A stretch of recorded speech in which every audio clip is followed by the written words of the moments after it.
Well, good morning all, and welcome to Mines and Money, and welcome to the discussion panel on exploration, specifically on the outlook for exploration in Australia. Four geologists to talk about this, no more appropriate than having those kinds of backgrounds involved, and three of them extremely talented, plus myself. So my name's Hedley Widdup. I'm from Lion Selection Group in Melbourne.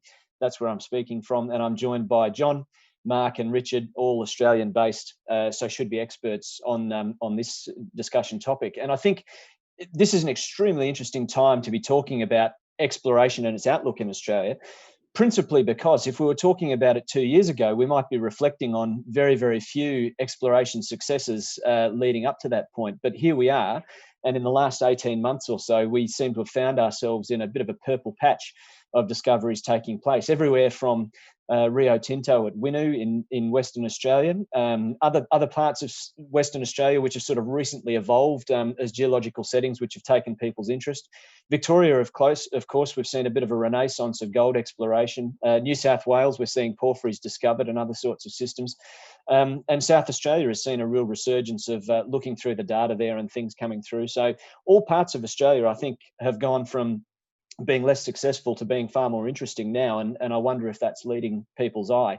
And I don't know if the reason for this recent purple patch is exploration managers having had a lot of time to think about targets and not much to do, and now have money to spend, and that money being spent is making the discoveries, or if it's something else. But look, the best person to ask, I think, is someone who is a renowned explorer, and Mark Bennett has certainly got a well-known background there, having led the discovery of Nova Bollinger in Western Australia. That's a number of years ago now, and that's now a producing mine and quite profitable as well.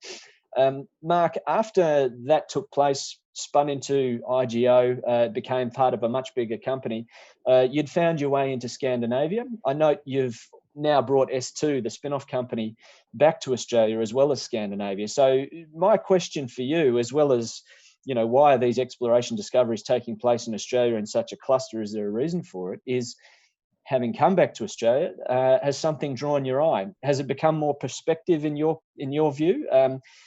And contrasting that to a place like Scandinavia, which you'd been drawn to in the first instance.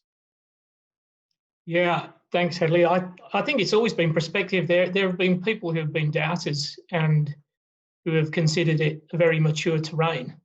But I think that's very much in the eye of the beholder. I mean, I know a lot of people looking at me from a distance will think I'm mature and some will think I'm immature. If you look closer, it's probably a bit of both. So we always liked Australia. Get to know you. Yeah, we always liked Australia. It's just that 4 or 5 years ago, things were very expensive and there wasn't much opportunity, and that forced us to look elsewhere for the sort of size targets we were chasing. And we ended up in Scandinavia, in Sweden and in Finland, and also Nevada as well. We're now coming back to Australia. We look for where there's prospectivity and where there's opportunity because it hasn't been explored and you can actually get a look in. And we think certainly Finland, where we're still busy, fits that bill, as does Australia. But having worked, on about 4 continents out of 5, I think there's no place like Australia from a point of view of ease of exploration, speed of development, and all sorts of risk, particularly Western Australia, compared to pretty well anywhere else on the planet. There's plenty of prospectivity, and it's easy to go about your business and develop a mine if you find one.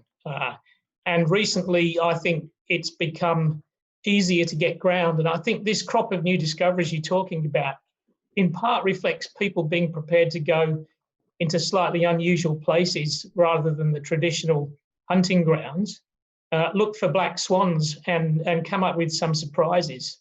And not only has that sort of, I think, been part of the cause of the exploration success that's been happening recently, but it's also, I think, a reflection on the fact that people want to be in WA because there is potential, and the discoveries of Chalice and De Grey and people like that attest to that. Every time you think it's all been done, there's a surprise. It's like buses, they all come up once, I think.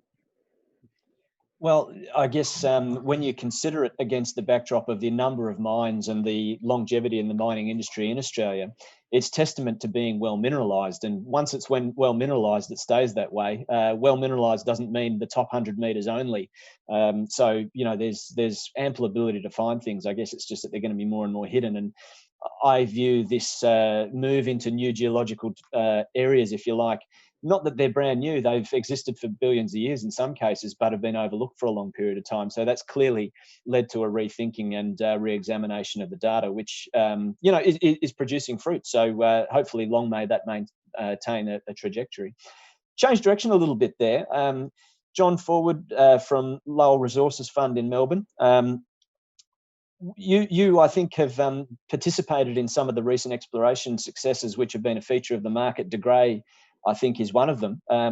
Interesting discovery, being it looks to be a large gold discovery in the Pilbara, which a lot of geologists would have scoffed at as a target early on, because the Pilbara, for various reasons, wasn't thought to be as prospective for large gold systems. So having had the good sense to be involved in that, my question to you is that there's going to be a lot of punters who say, well, where do we go looking for the next geological success which can contribute to creation of value in an exploration company? We've seen these things popping in the market, De Grey, Chalice, West Musgrave the other day. There's been a number of things which come through and the hits come out and the market goes crazy. And all of a sudden, these things that are discoveries but as yet undrilled to resource can become quite expensive. They build certainty as they go, but it's hard to get involved if you're looking for deep value there. So from an investor's point of view, where are you looking? Are you looking for more in Australia, or are you starting to be tempted to go overseas to see if you can capture some of the value differential that might exist there? Yeah, it's a great question, Hedley. Look, I think one thing that has happened in the last few months is really that investors are woken up to the fact that, and we've known it all along, that one of the best ways possible to create value is to make a big discovery, gold or particularly gold at the moment. And on top of that, you've got to make it, well, the best way to make money is to make a big discovery in a place where people are confident that you'll be able to mine it and, have ownership of the ultimate product. And I think, Western Australia, Australia in general, it's hard to go past, the security of tenure and the ability to develop projects here in Australia. I think also there has been a little bit of a legacy to the risk-off attitude of investors, certainly in the past couple of years, that investors are giving more value to discoveries in low sovereign risk parts of the world. I've heard of some institutions only looking at companies that are active in Australia, Canada, the US, and possibly parts of Europe. So we do see that low sovereign risk premium, but by the same token, doesn't mean that you can't find good value overseas. So predictive discovery is something that we've had exposure to at Lowell. They were a 20 bagger from a very, very low base and making discovery in Guinea in West Africa. And I think investors at the moment, they're really looking for blue sky. If you can make a discovery and show that the upside is enormous, like De Grey looks to be demonstrating at the moment, then in many ways it might not matter too much exactly where that discovery is. Yep.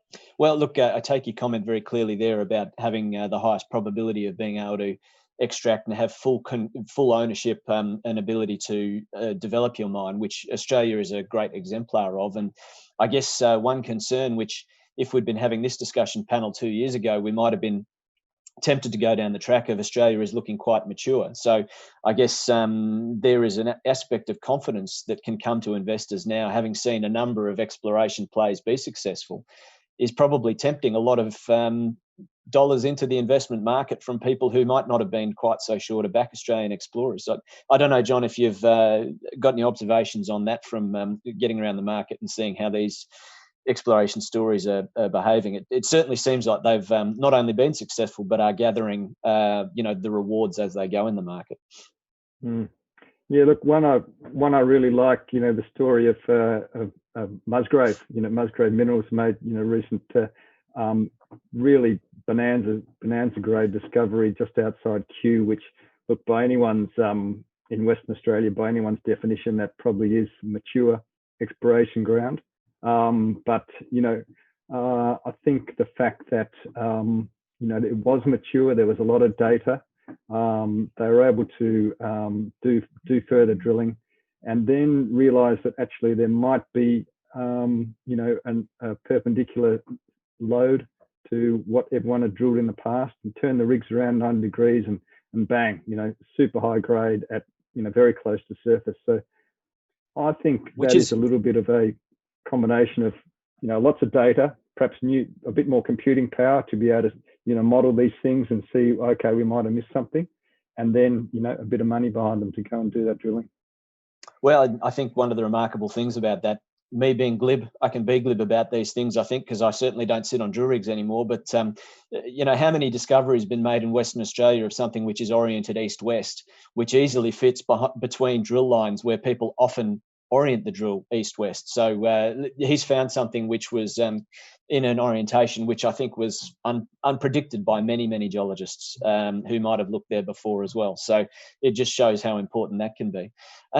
Richard, I'm going to change direction slightly here, and here's you from a different perspective. We've heard from Mark, who's kind of on the forefront of trying to generate value inside a purpose-built explorer. We've got John talking about exploration from an investing point of view, and you sit inside of Oz Minerals, which is a well-funded producer and obviously has a wherewithal to be able to explore quite significantly in its own right. And I think it's well worth noting for anyone who's not aware that Oz Minerals quite recently funded an exploration challenge, opening up its data set to the best and brightest minds who might be explorers or perhaps just data scientists in order to have sort of an open source process for generating targets with what I think is a very large data set and having a lot of eyes looking at it. So I think this is a fascinating aspect of being able to use what used to send space shuttles to the moon is now being used to look for a needle in a haystack, so to speak, here on Earth.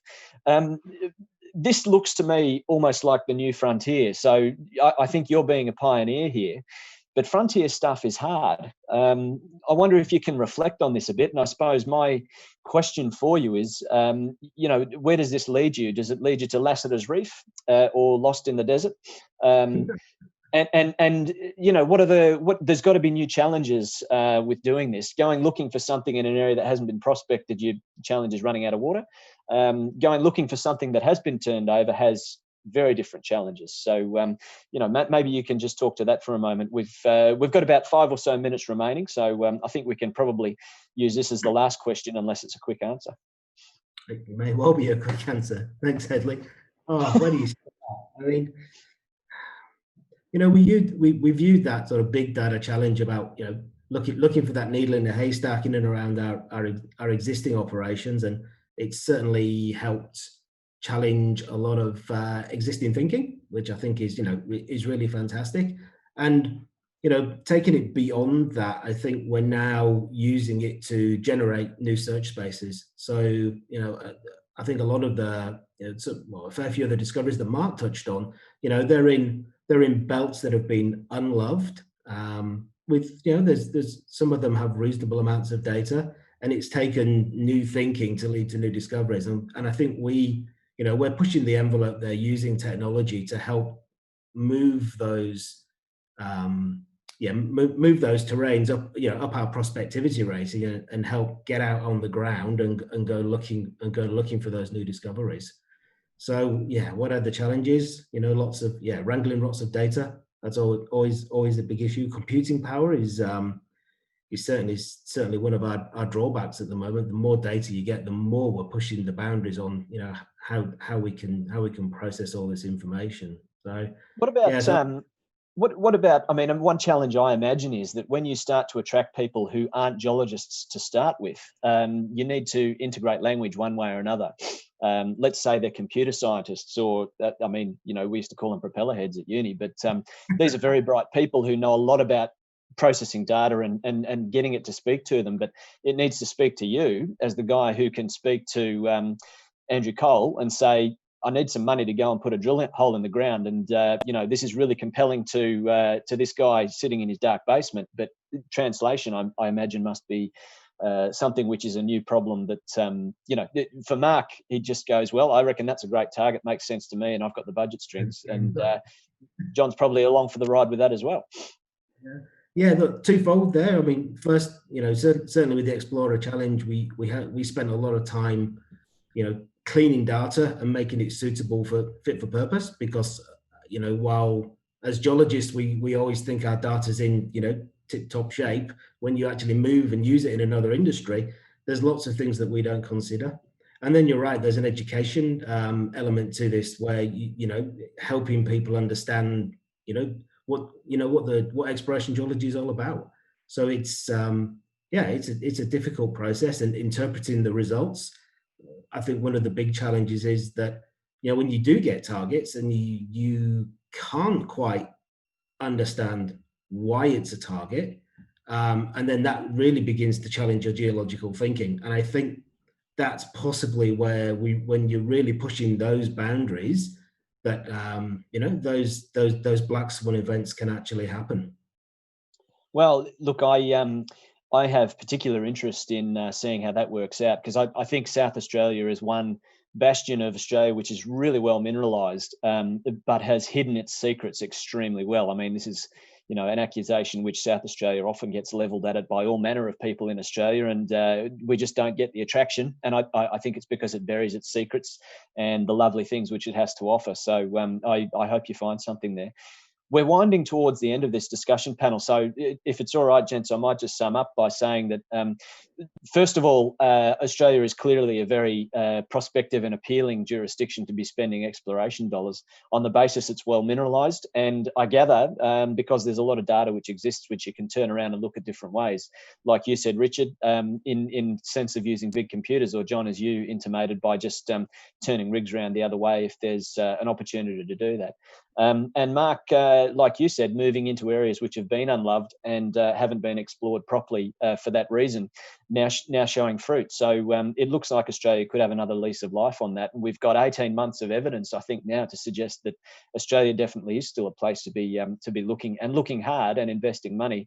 Because if you find something, it should be easier to develop that than it is elsewhere in the world, and you have the ability to own all of it without it being taken away. That is, unless you know, we have a relapse of Kevin 07 or something like that, brain explosion with resource super profit taxes. But there's nothing like that on the horizon, so I think we're all safe. So, gents, look, I'd just like to thank you all very much for your time and contributions there. And I think with that, we're probably done.